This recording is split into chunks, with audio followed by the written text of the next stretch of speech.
J'étais à France Culture entre 7h30 et 8h50 et quand il y a eu cette nouvelle, c'était un peu hors antenne si j'ai bon souvenir, mais j'ai pas pu m'empêcher moi d'éclater quand on m'a donné la parole sur cette idée qu'on allait encore stigmatiser davantage les chômeurs. Comment ose-t-on dans un monde où le travail disparaît et où c'est vraiment, j'ai dit c'est honteux, c'est une honte d'essayer de blâmer les gens individuellement pour le fait que le marché de l'emploi, le travail s'est réduit comme peau de chagrin, les gens perdent leur emploi et on va les engueuler pour ça. Il faut vraiment être gonflé. Et c'est le même gouvernement qui supprime l'intérêt sur les grosses fortunes. Euh, Bon, vous me direz, c'est pas aussi pire qu'aux États-Unis en ce moment. Oui, c'est encore pire ailleurs, mais c'est pas une raison pour laisser passer ça. Alors, ben, j'ai éclaté.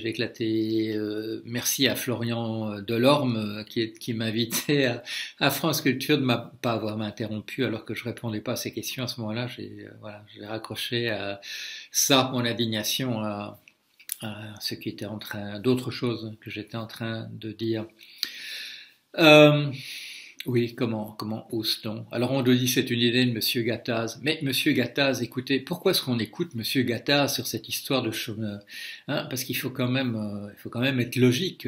Alors on dira oui, mais voilà, il représente le syndicat patronal et les entreprises créent des emplois. Mais on parle de quel siècle? C'est à quelle époque que les entreprises créent des emplois?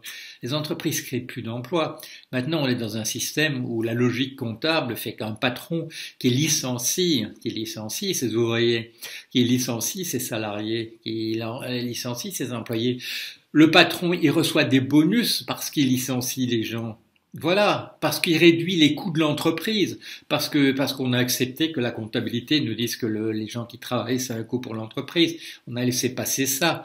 Hein, on passe pourquoi aussi en grande partie parce que ça dépend pas de nous. C'est pas nous qui écrivons les règles comptables. Mais qu'on demande à des gens qui gagnent de l'argent quand ils suppriment des emplois, qu'on leur demande leur opinion sur la création d'emplois. Là, on est vraiment au niveau du scandale. Bon, alors je reviens